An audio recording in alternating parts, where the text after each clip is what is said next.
நம்ம இன்னைக்கு விநாயகர் சதுர்த்தி ஸ்பெஷலா பிள்ளையார்பட்டி மோதகம் எப்படி செய்யறதுன்னு பார்க்க போறோம். இது ரொம்ப டேஸ்டியா இருக்கும். சாஃப்டா வாயில வச்சதும் கரையிறது அளவுக்கு இருக்கும். அளவுகள் மாறாம அப்படியே செய்யுங்க. நீங்களும் இதே போல பெர்ஃபெக்டா பண்ண முடியும்.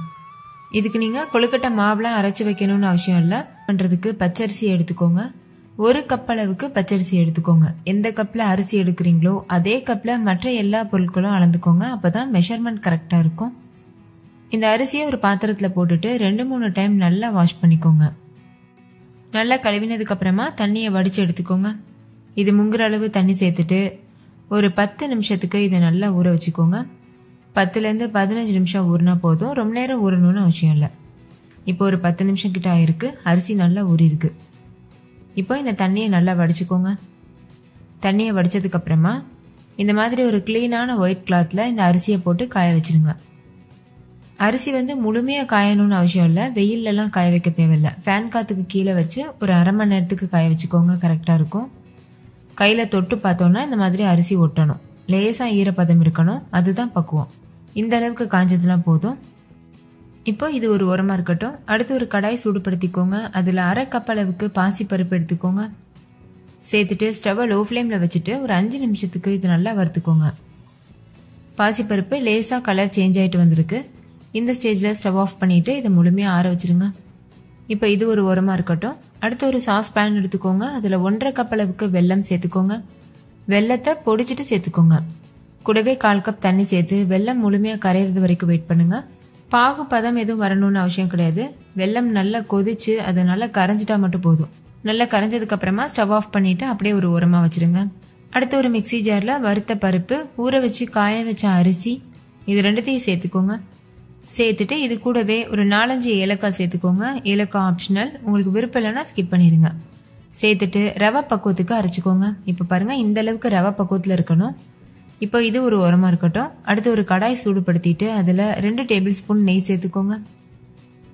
நெய் நல்லா சூடானதுக்கு அப்புறமா நம்ம ஏற்கனவே அரைச்சு வச்சிருக்க பொடியை சேர்த்து லோ ஃப்ளேம்ல வச்சு 5-6 நிமிஷத்துக்கு நல்லா வறுத்துக்கோங்க. நல்லா வறுப்பட்டதுக்கு அப்புறமா இது கூட 3 கப் அளவுக்கு தண்ணி சேர்த்துக்கோங்க. 1 கப் அரிசி எடுத்திருந்தோம்ல, அதுக்கு 3 கப் அளவுக்கு தண்ணி கரெக்டா இருக்கும். ஸ்டார்டிங்ல ஒரு 2 கப் மட்டும் சேர்த்துட்டு வேகமா அதை கலந்துருங்க, இல்லைன்னா கட்டிப்பட்டுரும். கலந்ததுக்கு அப்புறமா மறுபடியும் 1 கப் சேர்த்துட்டு நல்லா கலந்துக்கோங்க. மொத்தமா 3 கப் அளவு தண்ணி தான் சேர்க்கணும். ஒரு விஸ்கி இல்லைன்னா கரண்டி வச்சு கலந்துக்கோங்க. ஸ்டவ் லோ ஃப்ளேம்லயே இருக்கட்டும். நல்லா கலந்ததுக்கு அப்புறமா மூடி போட்டு மூடிட்டு ஒரு 5 நிமிஷத்துக்கு இதை வேக வச்சுக்கோங்க. லோ ஃப்ளேம்லயே வச்சு வேக வச்சுக்கோங்க. 5 நிமிஷத்துக்கு அப்புறமா மூடி ஓபன் பண்ணிட்டு நம்ம ஏற்கனவே செஞ்சு வச்சிருக்க சக்கரை பாகு இருக்குல்ல, அதை வடிகட்டிட்டு சேர்த்துக்கோங்க. நீங்க யூஸ் பண்ற வெள்ளத்துல மண்ணு தூசி இல்லைன்னா நீங்க அப்படியே கூட யூஸ் பண்ணலாம். வெள்ளைப்பாகு சேர்த்ததுக்கு அப்புறமா நல்லா மிக்ஸ் பண்ணிருங்க. நல்லா கலந்ததுக்கு அப்புறமா லேசா தண்ணி விட்ட மாதிரி இருக்கும். நம்ம லோ ஃப்ளேம்லயே வச்சு இடையிடையில கலந்துட்டே இருக்கணும். முழுமையா கெட்டித்தன்மை வர வரைக்கும் கலந்துக்கணும். இப்போ இந்த அளவுக்கு நல்லா கெட்டியானதுக்கு அப்புறமா ஸ்டவ் ஆஃப் பண்ணிட்டு 1 கப் அளவுக்கு தேங்காய் துருவல் சேர்த்து நல்லா கலந்துருங்க. நல்லா கலந்ததுக்கு அப்புறமா அப்படியே ஆற வச்சிருங்க. கை பொறுக்கிற சூடு வர வரைக்கும் நல்லா ஆறட்டும். நல்லா சூடு ஆறுனதுக்கு அப்புறமா கையில கொஞ்சமா நெய் இல்லைன்னா எண்ணெய் அப்ளை பண்ணிட்டு இது சின்ன சின்ன உருண்டைகளா உருட்டியும் நீங்க வேக வைக்கலாம். அப்படி இல்லைன்னா மோதகம் ஷேப்க்கு ப்ரிப்பேர் பண்ணிட்டு கூட நீங்க வேக வைக்கலாம். உங்ககிட்ட மோதகம் அச்சு இல்லைன்னா நீங்க ரவுண்ட் ஷேப்ல உருட்டிட்டு கூட வேக வச்சுக்கோங்க. இந்த மாதிரி மோதகம் அச்சு கடையில கிடைக்குது. இதுல கொஞ்சமா நெய் அப்ளை பண்ணிக்கோங்க. அப்பதான் நம்ம எடுக்கும் போது அது அச்சு மாறாம வரும். நெய்க்கு பதிலாக நீங்க எண்ணெய் கூட அப்ளை பண்ணிக்கலாம். இப்போ கொஞ்சமா மாவு எடுத்து இது உள்ள வச்சுட்டு நல்லா ப்ரெஸ் பண்ணிக்கோங்க. பாருங்க, இந்த மாதிரி. மாவு பத்தலைன்னா இன்னும் கொஞ்சம் வச்சு நல்லா அழுத்திக்கணும். அந்த அச்சுக்குள்ள கரெக்டான அளவுல வர்றது வரைக்கும் அழுத்திட்டு மீதம் இருக்கிற மாவை இந்த மாதிரி ரிமூவ் பண்ணிருங்க. எந்த அளவு நல்ல அழுத்தம் கொடுக்குறீங்களோ அந்த அளவுக்கு பெர்ஃபெக்டா அந்த அச்சு பதிஞ்சு வரும். இப்போ ஓபன் பண்ணிட்டு இதை வெளியில எடுத்துடலாம். பாக்குறதுக்கே ரொம்ப அழகா இருக்குல்ல. இதுக்கு அடுத்து நம்ம வேக வைக்கணும். இதே போல மீதி இருக்க எல்லா மாவுலையும் நம்ம கொழுக்கட்டை ஷேப்க்கு செஞ்சிடலாம். செஞ்சுட்டு ஒரு இடியாப்பம் பிளேட்ல எண்ணெய் அப்ளை பண்ணிட்டு இந்த கொழுக்கட்டையை வச்சிருங்க. நீங்க இட்லி பிளேட்ல வச்சு கூட வேக வைக்கலாம்.